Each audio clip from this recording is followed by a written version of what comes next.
Bismillahirrahmanirrahim. Dear students, Assalamu alaikum and welcome to Paradise College. Students, आज हम आपके सामने न्यूमेरिकल प्रॉब्लम्स को सॉल्व करेंगे और हम बुक का जो टेक्सचर है वो कहाँ तक पढ़ चुके हैं आपको याद होगा। हम electric potential due two point charge को मुकम्मल करने के बाद हमने कैपेसिटर और कैपेसिटेंस पे बात की है। तो आपको मैं बताता चलूँ कि यहाँ तक के जो न्यूमेरिकल्स हैं वो हम आपके सामने हल करेंगे और फिर हमारी एक्सरसाइज का काफ़ी सारा वेटेज जो है वो सॉल्व हो जाएगा। तो आइए शुरू करते हैं। स्टूडेंट्स, ये 12.8 न्यूमेरिकल है। ये मिलीकॉन्स एक्सपेरिमेंट से आपको बताया गया। अब आप एक बात याद रखिए कि जितने भी मैथमेटिकल रिजल्ट्स होते हैं उनको आप एक पेज पे ज़रूर लिखा करें। यानी आपको जिस चैप्टर को पढ़ रहे हैं उसकी जितनी रिजल्ट्स हम डिराइव कर लेते हैं उन रिजल्ट्स को बाद में आपको याद भी होना चाहिए। ऐसा नहीं है कि आप एक रिजल्ट को सिर्फ किताब के ऊपर ही रहने दें, क्योंकि जब इसको यूज करना पड़ता है तो फिर इन रिजल्ट्स को आप बार बार डिराइव नहीं करते। जैसे यहाँ पे हम एक बात आपके सामने रखते हैं तो आपको ये बात उम्मीद है कि समझ आएगी। मिलीकॉन एक्सपेरिमेंट में अब आपको याद होगा ऑयल ड्रॉप्स को इंट्रोड्यूस कराया गया दो प्लेट्स के दरमियान, जिनके दरमियान फासला है 500 मिलीमीटर। तो ये 500 मिलीमीटर क्या हुआ, दो प्लेट्स के दरमियान डिस्टेंस हुआ। ठीक है, मिलीमीटर मीन्स 10 की पावर -3 मीटर। आप पेपर पेंसिल अपने पास जरूर पकड़ के बैठा करें इस तरह की जब भी क्लास हो, और आप अपने डाटा को इस तरह से स्कीम दें कि साथ इसमें लिखें कि स्मॉल डी बेसिकली क्या है, डिस्टेंस बिटवीन हॉरिजेंटल प्लेट्स। ठीक है, ताकि इसकी एक शक्ल बेहतर अंदाज में आपको मिले। उसके बाद आपको याद होगा कि हम पहले ड्रॉपलेट्स को स्टेशनरी करते थे, यानी इलेक्ट्रिक फील्ड इस तरह से एडजस्ट करते थे, पोटेंशियल डिफरेंस को इस तरह एडजस्ट करते थे कि ड्रॉपलेट स्टेशनरी हो जाए। तो 780 वोल्ट वो वोल्टेज है जब प्लेट्स को जब दिए गए तो ड्रॉपलेट्स अपनी जगह पे रुक गए। क्यों? जब वेट और इलेक्ट्रिक फोर्स बैलेंस करती थी, आपको याद होगा। तो ये वो वोल्टेज है जिस पर, यानी ये वोल्टेज टू प्लेट वोल्टेज, ठीक है, या potential difference between the plates, this is 780 volt. ये करने के बाद एक मरहला तो हल हुआ, फिर आपको कहता है कि the plate voltage is switched off. अब आप उन वोल्टेजेस को ऑफ कर देते थे, स्विच ऑफ करते थे तो ड्रॉपलेट सीधा सीधा अंडर द ग्रेविटी फॉल करता था। कितना डिस्टेंस उसने फॉल किया? 1.50 मिलीमीटर। मिली का मतलब है 10 की, और कितने टाइम में? 11.2। मींस के ड्रॉपलेट पहले स्टेशनरी हुए, फिर स्विच ऑफ होने के बाद इतना डिस्टेंस नीचे को गिरे इतने टाइम में, और एयर के अंदर से गुजरे। ड्रॉपलेट की अपनी, यानी ऑयल की अपनी डेंसिटी दी हुई है 900 किलोग्राम पर मीटर क्यूब। ये वाटर से कम है, ये हल्का होता है पानी से। तो ऑयल उसकी अब आपको मैं एक चीज बताता चलूं, एक मिनट गौर कीजिएगा। डेंसिटी दी हुई है और एयर की विस्कोसिटी आपको लेबोरेटरी टेम्परेचर पे इतनी है। जाहिर है जब वो फ्री फॉल गिरेगा तो एयर ड्रैग उस पर लगेगी और फिर वो टर्मिनल स्पीड गेन करता है। ये बात आपको समझ है ना? आपने दो चीजें फाइंड करनी है, ड्रॉपलेट का मैस और ड्रॉपलेट का चार्ज। तो बेटा इसके लिए हमें टर्मिनल स्पीड की जरूरत थी, डिस्टेंस और टाइम तो दिया हुआ है, तो डिस्टेंस को टाइम पे डिवाइड कर लिया, टर्मिनल स्पीड आ गई। अब आपको इनके रिजल्ट्स याद होने चाहिए, याद कीजिए। अच्छा, ये डेंसिटी भी आपको गिवन है, डेंसिटी ऑफ ऑयल और विस्कोसिटी ऑफ एयर। तो ये आप इसके साथ साथ पैरेलल लिखेंगे वर्डिंग में भी। What we conclude, what we evaluate, आपके पास नंबर 1 मैस ऑफ ड्रॉपलेट चाहिए और ड्रॉपलेट पे कितना चार्ज है ये चाहिए। आइए अपने रिजल्ट्स को जो आपने प्रीवियस लेक्चर में मिलीकॉन के फार्मूले में, मिलीकॉन एक्सपेरिमेंट के के आर्टिकल में जो फार्मूले पढ़े थे उनमें देखे थे। आपको याद होगा बच्चों कि टर्मिनल स्पीड हमने पहले फाइंड कर ली, दोबारा यहाँ पे फाइंड करके दिखा दी गई कि बेटा सबसे पहले हमें रेडियस चाहिए था, क्योंकि रेडियस फाइंड करेंगे तो मैस फाइंड होगी। और आर स्केयर का फार्मूला आपने पढ़ा था 9 ईटा वी टी ओवर 2 रो जी, तो 9 स्केयर था, सॉरी आर स्केयर था। तो आर कहाँ से आया? 9 ईटा वी टी ओवर 2 आर रो जी, और इसका स्केयर रूट ले लिया। अब अगर आपको ये रिजल्ट्स याद नहीं होते तो बार बार डिराइव तो नहीं करने हैं ना फार्मूले में। तो ये रेडियस ऑफ ड्रॉपलेट का फार्मूला है 9 ईटा की वैल्यू आपके पास, वी टी आपके पास, 2 रो आपके पास, और जी। तरीका क्या है सॉल्व करने का? पावर्स अलग करें, बाकी सब अलग करें, सॉल्व करें, और उसके बाद अपनी वैल्यू का स्क्वायर रूट ले लें। 10 की पावर के ऊपर 1/2 अलग ले लें स्क्वायर रूट, और बाकी का तो आपका रिजल्ट आ जाएगा बेटा सॉल्व होके। ये रेडियस आ गया। रेडियस क्यों फाइंड किया? क्योंकि मैथ्स के फार्मूले में रेडियस यूज होता है, याद आया? 4/3 पाई आर क्यूब रो। तो ये डेंसिटी को यूज करते हुए ये फार्मूला हमने बनाया था। इस रेडियस की जो वैल्यू है वो बेटा यहाँ पे पुट करनी है, यहाँ पे। बाकी सारा एज इट इज है। पाई आपको पता है 3.14 होता है जो आप पुट कर देंगे, और ये क्यूब है। क्यूब कैसे लेंगे? पावर अलग हो जाएगी, पावर की वैल्यू बनेगी 10 की पावर -18, और 1.1 का क्यूब अलग हो जाएगा। तरीका वही है। तरीका बच्चे ये है कि आपने पावर्स को अलग करना है, बाकी सबको अलग करते हुए मल्टीप्लाई डिवाइड करते जाएं, रिजल्ट सिंप्लीफाई होके आपके पास आ जाएगा। याद करें मैथ्स आपके पास आ गई, ठीक है। और मैथ्स अगर आ गई तो चार्ज फाइंड करना बिल्कुल मुश्किल नहीं है। ये रिजल्ट आपको याद होगा, Q is equal to mgd over v। mgd over v, तो बेटा जो मैथ्स आपने फाइंड किया वो यहाँ पुट करेंगे। G 9.8, D प्लेट्स के दरमियान फासला दिया हुआ है, वोल्टेज जिस पे वो रुका था 780, जिस पे ड्रॉपलेट स्टेशनरी हुआ था। तो आप इसको सिंप्लीफाई कैसे करना है? तरीका वही है, पावर्स अलग, बाकी सबको इकट्ठा करें, न्यूमिनेटर को हल करें, डिनोमिनेटर पे डिवाइड करें, तो ये सॉल्व हो जाएगा। देखें न्यूमेरिकल को या किसी भी आर्टिकल को आपको यही बात की जाती है कि स्लाइड पे नहीं रहने देना, उसको खुद सॉल्व करना है। तो ये न्यूमेरिकल आपने मुकम्मल डाटा के साथ जो आपको स्क्रीन पे दिखा दिया गया, तो आपने इसको सॉल्व खुद करना है, कैलकुलेटर खुद यूज करना है, सारी टर्म्स को कैलकुलेशन को अपने हाथ से करना है। Then you betterly understand. मैं उम्मीद करता हूँ कि ये बात आपको समझ आ गई होगी। मैं आपके सामने नेक्स्ट न्यूमेरिकल की तरफ लेके जा रहा हूँ।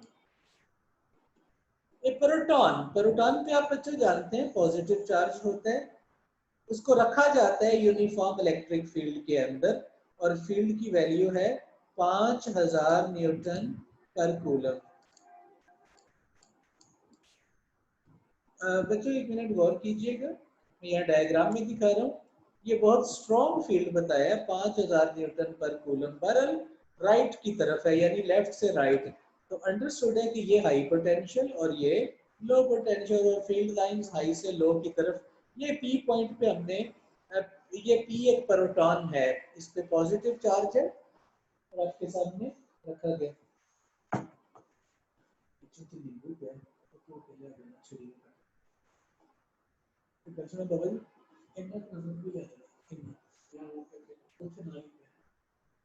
तो बच्चों आप जरा देखिए प्रोटॉन पे पॉजिटिव चार्ज है।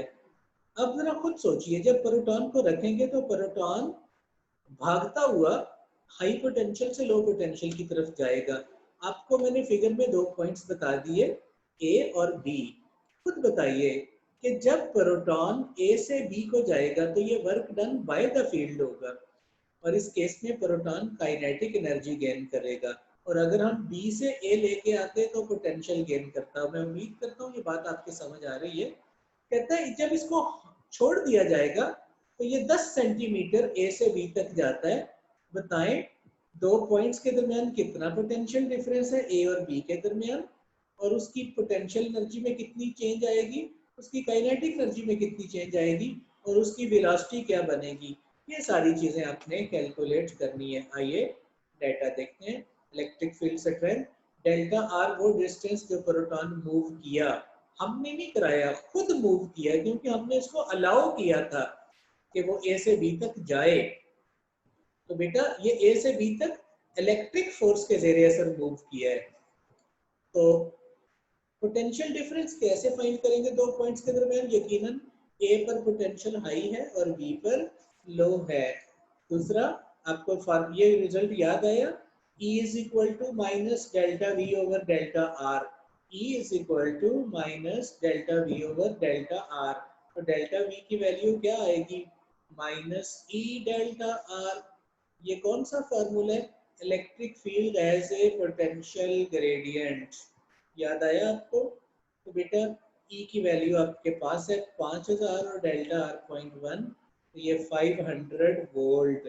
इसका मतलब है इन दो पॉइंट्स के दरमियान 500 वोल्ट का पोटेंशियल डिफरेंस मौजूद है। ठीक हो गया? अब ये नेगेटिव साइन क्या बता रहा है कि ये ए जब चार्ज मूव किया तो हाई से लो पोटेंशियल की तरफ मूव किया है। ठीक है, तो पोटेंशियल डिफरेंस ए पर हाई था और बी पर लो था, तो ये हाई से लो की तरफ है। नेक्स्ट देखें, potential change is negative because proton is moving from high to low potential. अब देखें सेकंड में क्या कहता है बच्चों, कितना वर्क हुआ। तो वर्क डन आपने फाइंड करना है। वर्क का formula F dot delta R. तो डॉट को ओपन करेंगे, देखें प्रोटॉन मूव किया ए से बी की तरफ, इलेक्ट्रिक फोर्स भी लगेगी ए से बी की तरफ, तो दोनों के दरमियान एंगल 0, cos 0 क्या होता है? 1। तो F की जगह आ गया QE, क्योंकि F QE के बराबर है डेल्टा R। तो QE डेल्टा R, इसमें जस्ट वैल्यू पुट करनी है। प्रोटॉन का चार्ज आपको पता होना चाहिए 1.6 10 की पावर -19। E कितना है? 5000। डेल्टा R कितना है? 0.1। पावर्स को छोड़ के ये पावर 10 की पावर 30 पावर रह जाएगी, सिंप्लीफाई होके। अगर आप इसे सॉल्व नहीं भी करना चाहते देन भी कोई मसला नहीं है। 0.1 को इससे मल्टीप्लाई करेंगे, ये बन जाएगा 500। तो 500 इंटू 1.6 इंटू दिस, ये वर्क बेटा आएगा जूल में। ठीक है, आप अगर इस वर्क को इलेक्ट्रॉन वोल्ट में कन्वर्ट करना चाहते हैं तो पता है 1 इलेक्ट्रॉन वोल्ट 1.6 इंटू 10 की, ये माइनस है जी, या माइनस लगा लेना है, -19 जूल होता है। तो आपको एक तरीका बताया था कि जूल को इलेक्ट्रॉन वोल्ट में कन्वर्ट करना हो तो आप क्या करते हैं, आप बेटा जूल को इलेक्ट्रॉन वोल्ट में कन्वर्ट करना हो तो आप अपने रिजल्ट को 1.6 इंटू 10 की -19 पे डिवाइड कर दें, बस सिंपली। तो ये आपका रिजल्ट जो जूल में आया है, इसको 1.6 इंटू 10 की -19 पे जब डिवाइड करेंगे तो 500 ही बचेगा, 500 इलेक्ट्रॉन वोल्ट। ठीक है, ये वर्क डन पॉजिटिव है क्योंकि प्रोटॉन मूव कर रहा है इलेक्ट्रिक फील्ड की डायरेक्शन में। This is work done by the field. ठीक है बच्चों, this is work done by the field. आइए इससे नेक्स्ट अब बात करने लगे। ये न्यूमेरिकल थोड़ा लेंथी है, इसमें काफी सारी कैलकुलेशन थी, लेकिन कैलकुलेशन छोटी छोटी है, एक एक दो दो पॉइंट्स हैं सिर्फ। ठीक है, तो आइए अब हम बात करते हैं पोटेंशियल एनर्जी का चेंज। बेटा एक बात याद रखिएगा, मैंने आपको पहले भी बताई हुई है ये बात, कि जब work done by the field होता है तो काइनेटिक एनर्जी गेन होती है और पोटेंशियल एनर्जी लॉस होती है, और जब work done against the field हो तो यकीनन इसके ऑपोजिट होता है, काइनेटिक लॉस होती है, पोटेंशियल गेन होती है। तो ये work done by the field है, इसका मतलब है पोटेंशियल एनर्जी जो है वो डिक्रीज होगी। आइए मैं इस बात को यहाँ पे बताता हूँ। पोटेंशियल एनर्जी का फार्मूला है Q डेल्टा V, आपने पढ़ा था। Delta V is equal to delta U over Q, यानी potential difference is equal to work done against the field per unit charge. ये फार्मूला वहां का हमने आपको बताया हुआ है। आपने वैल्यू को पुट किया, माइनस का साइन, माइनस का साइन क्या बता रहा है? पोटेंशियल एनर्जी नेगेटिव है, इसका मतलब है प्रोटॉन इलेक्ट्रिक फील्ड की डायरेक्शन में मूव किया, तो यकीनन इस केस के अंदर प्रोटॉन की पोटेंशियल एनर्जी जो है वो कम हुई और काइनेटिक गेन हुई। बताइए काइनेटिक में कितना चेंज आया। तो याद रखना kinetic energy work done by the field के इक्वल होती है, और वो हम कैलकुलेट कर चुके हैं, वो 500 होगी। आपने एक चीज नोट की, पोटेंशियल के साथ माइनस का साइन क्यों है? पोटेंशियल डिक्रीज हो रही है, और काइनेटिक के साथ प्लस है, काइनेटिक इंक्रीज हो रही है। ठीक है, मैं इसको पिछली डायग्राम में दिखा देता हूँ ताकि आप समझें। जब ये ए से बी तक ये खुद मूव करेगा फील्ड के अंदर, तो बेटा इसकी पोटेंशियल डिक्रीज होगी और काइनेटिक गेन होगी। ठीक है, तो पोटेंशियल डिक्रीज और काइनेटिक गेन। लास्ट बात क्या रह गई, चलें इसको देख लीजिए एक मिनट के लिए। पॉजिटिव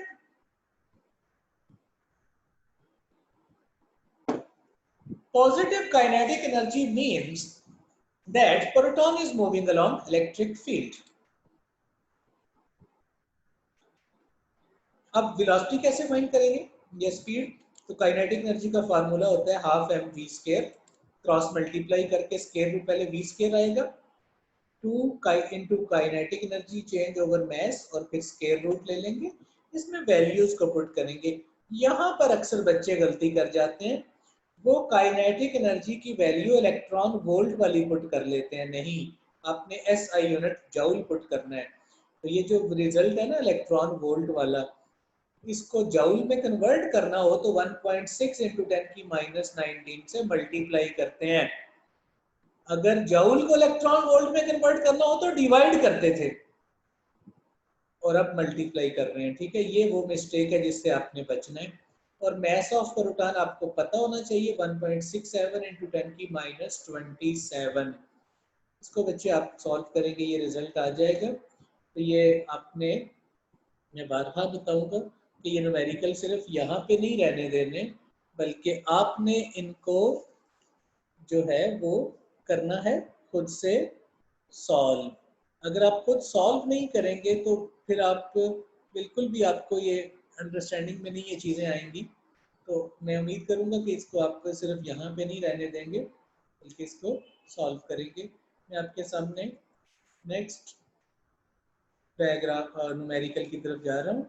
यूजिंग जीरो रेफरेंस,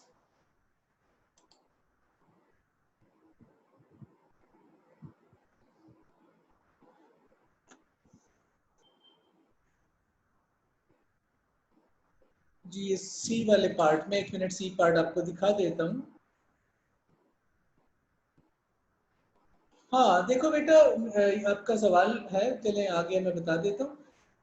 ये अगर हम क्यू की वैल्यू पुट करें ना, मैं आपको बताता हूँ, तो आंसर आएगा जूल में। आप कर सकते हैं उस तरह भी, लेकिन आप अगर रिजल्ट डायरेक्ट इलेक्ट्रॉन वोल्ट में लेना चाहते हैं, तो चार्ज चूंकि आपके पास प्रोटॉन है, प्रोटॉन की चार्ज की मिकदार इलेक्ट्रॉन की मिकदार के बराबर होती है, तो E इंटू वी, ये रिजल्ट डायरेक्ट इलेक्ट्रॉन वोल्ट में ले लिया।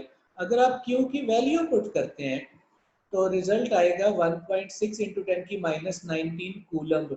कूलम्ब इंटू वोल्ट होता है जूल, तो फिर आपका आंसर जूल में आ जाएगा।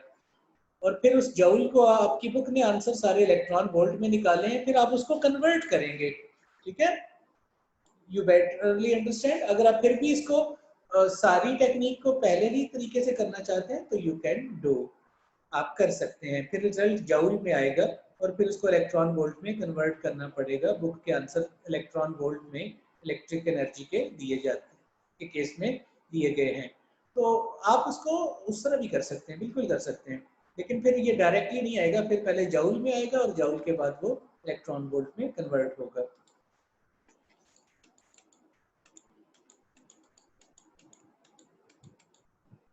बच्चों इसको देखिएगा, using zero reference point at infinity.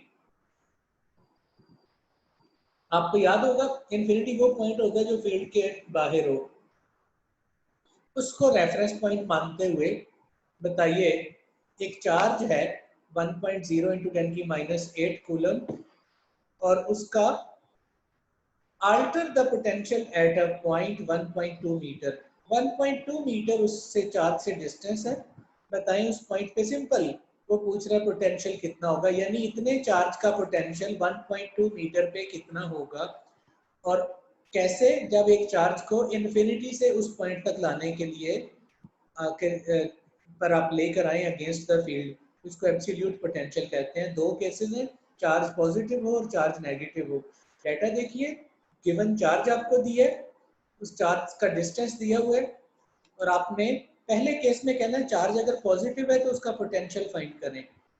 तो एब्सोल्यूट पोटेंशियल का फार्मूला आपने पढ़ा है बेटा। दूसरे में है चार्ज नेगेटिव, ए को हल करते हैं। अगर चार्ज पॉजिटिव है तो पोटेंशियल का फार्मूला के क्यू ओवर आर। आपको याद होगा, ये आज के दिन के लिए आपका जो टेस्ट है वो भी आपको दिया गया था, इसमें ये आर्टिकल आपको बताया गया था, ठीक है ना। के क्यू ओवर आर, तो यहाँ पे के की वैल्यू को पुट करें। चार्ज अगर पॉजिटिव है तो ये सारी टर्म के साथ पॉजिटिव आएगा। के आपको पता है 9 इंटू 10 की पावर 9, क्यू आपको पता है 4 इंटू 10 की पावर -8, और आर आपके पास है 1.2। पावर्स को इकट्ठा करें, बाकी सबको मल्टीप्लाई डिवाइड करें, ये रिजल्ट आ गया। हाँ, ये पॉजिटिव चार्ज के केस में पोटेंशियल पॉजिटिव है, और अगर चार्ज नेगेटिव होता तो यकीनन यहाँ पे माइनस का साइन आ जाता। नाउ इफ चार्ज इज ये नेगेटिव, इसको नेगेटिव कर लीजिए, ये अगर ये नेगेटिव होगा तो साइन माइनस आ जाएगा, बाकी सारा रिजल्ट वही रहेगा। यहाँ पे भी माइनस आपने इसको कर लेना है, ठीक है। तो पॉजिटिव के केस में 300 वोल्ट और नेगेटिव के केस में -300 volt.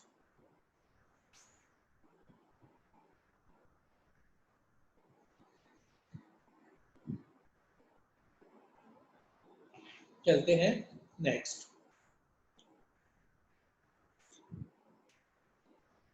In Bohr atomic model of hydrogen atom. बेटा हाइड्रोजन एटम की बात हो रही है, सबसे सिंपल मॉडल। इसमें एक ही इलेक्ट्रॉन होता है, एक ही प्रोटॉन होता है, ठीक है। न्यूट्रॉन अलबत्ता आइसोटोप्स में डिफरेंट हो सकते हैं।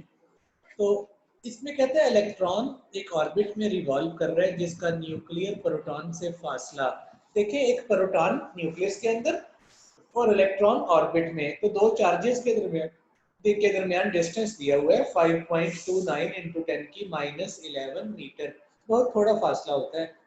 और इलेक्ट्रॉन किस स्पीड से घूम रहा है उसकी स्पीड भी दी हुई है।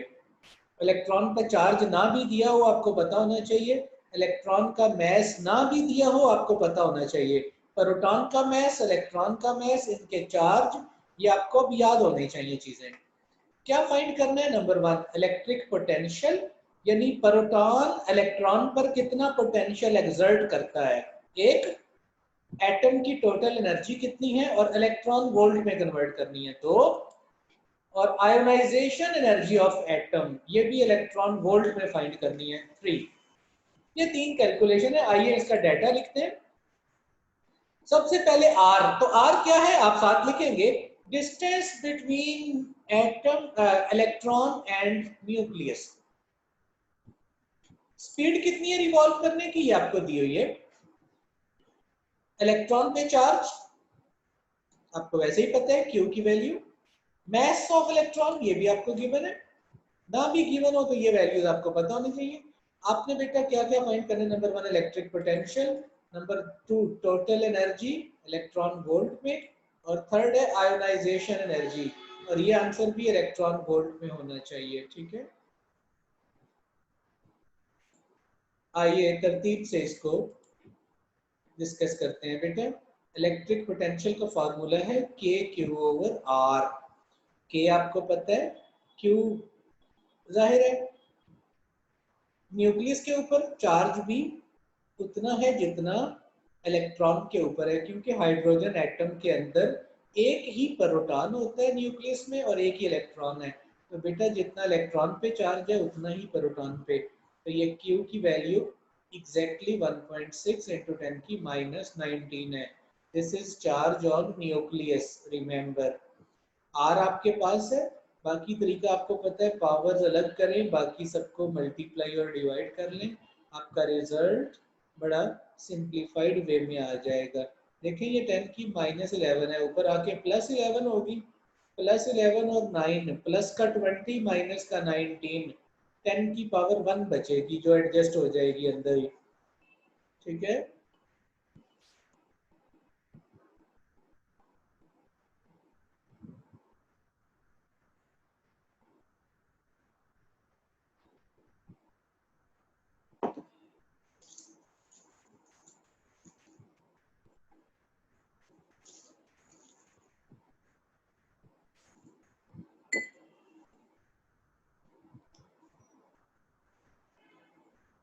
तो बच्चों अब हम इसकी टोटल एनर्जी की बात करने लगे हैं।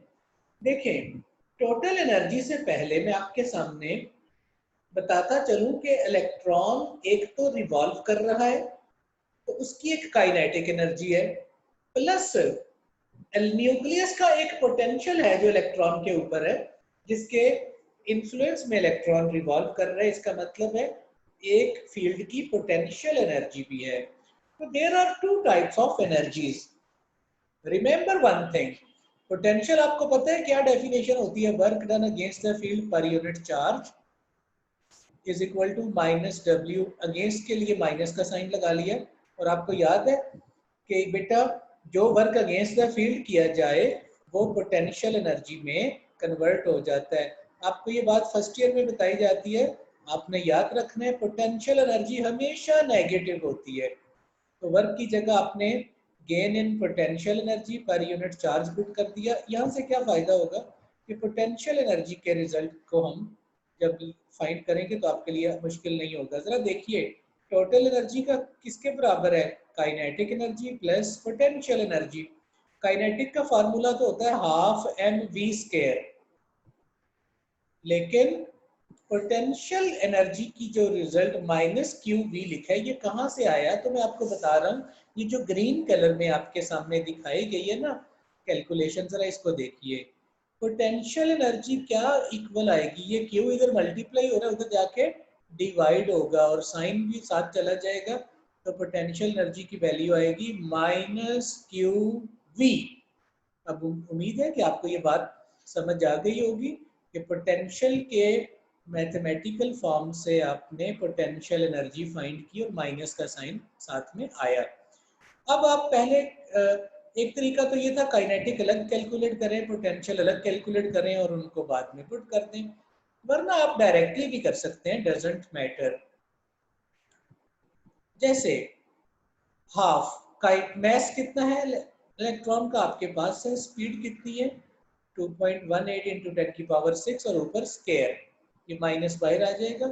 चार्ज कितना है और पोटेंशियल कितना है आपने फाइंड किया। अब बच्चों आप इस फैक्टर को पहले सॉल्व करेंगे, इस फैक्टर को सॉल्व करेंगे और फिर दोनों को माइनस करेंगे। इनको शुरू से ही इकट्ठा नहीं हम कर सकते, जरा गौर कीजिएगा प्लीज। जब इस फैक्टर को सॉल्व करना है ना, 6 2s आर 12 प्लस की 12 और माइनस की 31, ये पावर्स इकट्ठी करनी है, बाकी इनको मल्टीप्लाई और डिवाइड करना है, तो ये रिजल्ट आ गया। माइनस का साइन एज इट इज, इनको 1.6 इंटू 27.20 को मल्टीप्लाई करना है, 10 की पावर साथ में आ जाएगी। देखें ये आनी थी 43.5, तो साइंटिफिक नोटेशन में इसको भी ले लिया, पावर -18 और इसकी भी -18। अब इनमें से -18 पावर अगर आप कॉमन ले लेते हैं तो बेटा आपका आंसर ये आ जाएगा 2.18 माइनस 4.35, तो रिजल्ट माइनस में आएगा। टोटल एनर्जी नेगेटिव होने का मतलब क्या है कि पोटेंशियल एनर्जी ज्यादा है और काइनेटिक कम है।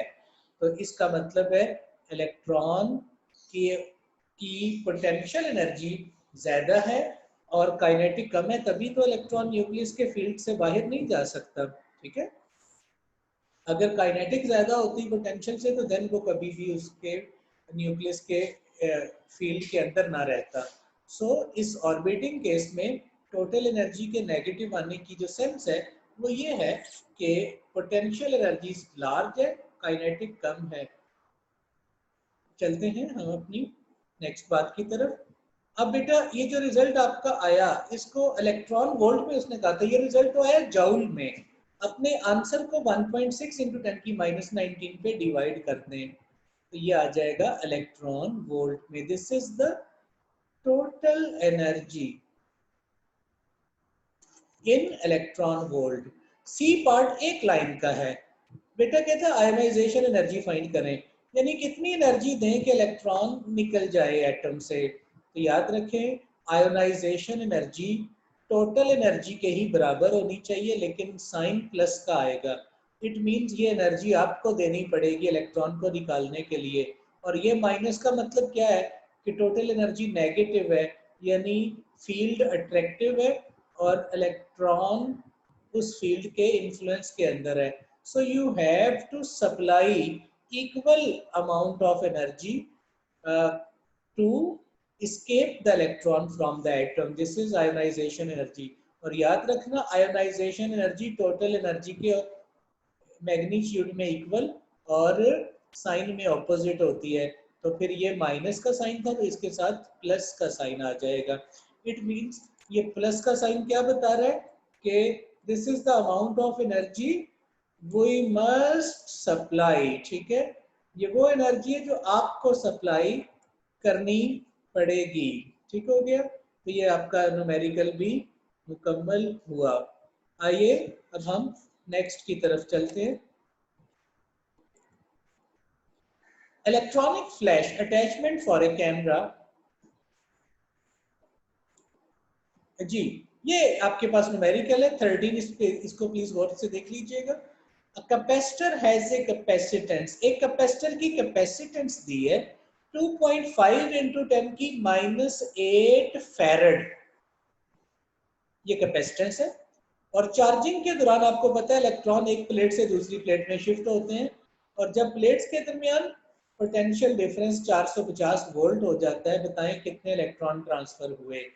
You have to determine number of electron transfer. आइए चेक करते हैं क्या दिया हुआ है.